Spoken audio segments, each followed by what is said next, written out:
Are you scared to start a business because you do not have a diploma in business? Do you believe that you need to be a graduate of a business program to succeed in business? Do you regret not choosing business as your college course when you were younger? If that is you, then you are in the right place because in this video, we'll be talking about the first of the 5 things they did not teach you in school about business that you should watch out for. When I was a teenager many years ago, my father wanted me to take up BS Commerce in college. But I insisted that I wanted to be a teacher and so I studied to be one. In my 5th year of teaching, because of financial reasons, I got a sideline or a side hustle. For 30 years, because I was not a graduate of a business course, I learned business through trial and error with a lot of tears. And I lost a lot of time and money in the process. Now, deep in my heart, I regretted not listening to my father. I thought that I would not have suffered so much if only I was obedient. But then, I met my friends who were business course graduates who were also failures like me. And from them, I learned that there were many things they did not teach in business school. Now, for the next 5 videos, including this one, we will talk about each of the 5 most important mistakes that I committed. That even if I obeyed my father and took up a business course, I still would not have learned. Do you know that even when I asked those who have master's degrees in business and I learned that nobody has taught them what business to start? Is this not the first question you ask when you want to go into business? Well, that was our first question and it took us years of mistakes, losing lots of money to find the best business for us. We started many businesses because we did gaya-gaya. We joined many MLMs, the network marketing, because we were invited by friends, only to find out that we were not cut out to succeed in MLM or any other recruitment businesses. That was not our business calling. Can you relate? We became franchisees because we heard that when you are a franchisee, your business is sure to make lots of money. Well, even if we had the best franchisors in the country, being able to make a lot of money was not a sure thing. What more if your franchisors are fake franchisors who are just there to sell you their food carts or equipment? Then you'll be in deep trouble. We listened to hearsay and even to celebrities. Even business teachers could not tell us what's the best business for us. And we learned after 40 years that there is such a thing called a business calling. We discovered that each person has a unique business calling. It's so unique that even twins do not have the same calling. You have seen twins, right? They have different talents and interests, even if they look exactly alike. A talent is something you are good at. An interest is something you love to do. Both of those are ingredients of your business calling. But those two are just half of the coin. The other half is no longer about you. It's about the other people around you. It has to be something other people want and what they are willing to pay for. Not just once, but again and again and again. Make sense? For instance, I'm a mentee who is very smart. Yet after senior high, she saw no point in going to college. She quit.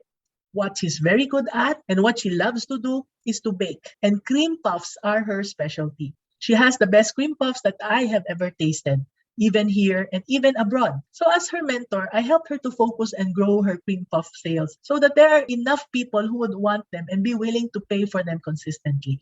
Now, does that mean that she will not bake other specialties like donuts, which she also does very well?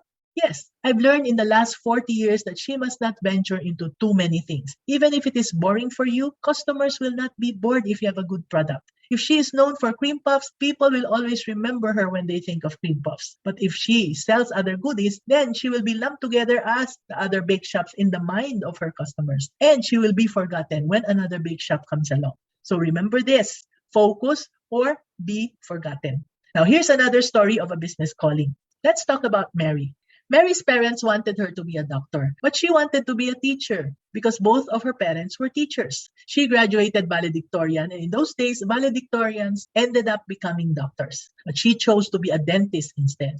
She did well in dental school. She was a placer in the board exams. Now, not contented with regular dental practice, she kept on going for more and more training and certification. And through it all, she was dying to teach what she learned. The teaching gene cannot be ignored. Now, what became her business? She now has a dental training school where she not only trains dentists to upgrade their skills so they can help more people and, of course, make more money. Now, she's even starting to train other dentists to do the training for the rest of the dentists so that she does not have to do all the training herself. This is where an expert can also be a business owner, and that is by multiplying herself. So again, one thing that they do not teach in business school is what business to start. What entrepreneurship teachers say is to start with your passion. Passion is what you love to do, and we said that it is not enough. For example, if you love eating, should you start a restaurant? No. If you love cooking, should you start a restaurant? No. That was our mistake. My husband and I are adventurous eaters. We still are. So we thought we should go into the food business, but it was a huge mistake. We loved the dining room, but we hated the kitchen. We lost lots of money with that mistake, and we blamed each other for the decision of going into the food business. We stuck to it for 18 long years, but we finally gave up, even if it was finally making lots of money for us. Because in the end, if it is not your calling, it does not bring you joy. Now, passion is doing what you love. Will doing your passion bring you joy? Yes, but it will not be sustainable. Your business must also give other people joy. It must give so much joy that they are willing to pay you consistently for it. It's very easy for my mentees to find their own joy, but to find what will give others the joy that will sustain them financially is where my mentees find it difficult to identify. And this is how having 30 years of business failures is helpful to them so that they will no longer make the mistakes that I have gone through. How is it so easy for me? Well, I follow a process. I go through a mentee's childhood environment, her dreams, the games she played as a child, the people she was with, and her environment. From there, I examine her studies, her choice of courses, because some have more than one course, and also her work experiences. I go really deep into minute details and dig up everything because experience tells me that there are clues to your business calling everywhere.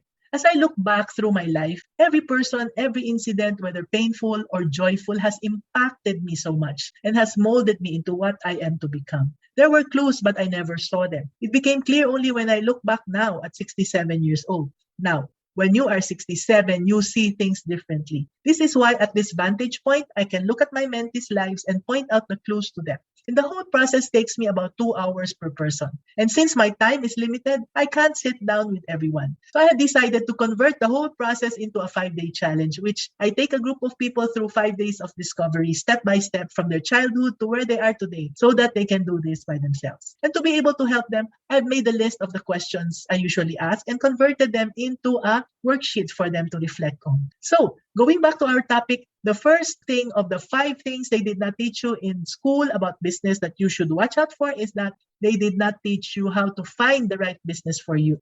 And why you should watch out for this? Because everyone takes this for granted. But this is the first problem everybody has in starting a business. And if we do not know that the easier way is to find your business calling, then we might make the mistake of wasting lots of money and lots of time in finding the right business, jumping from one to another by trial and error, or listening to well-meaning but wrong advice. Till next time, bye!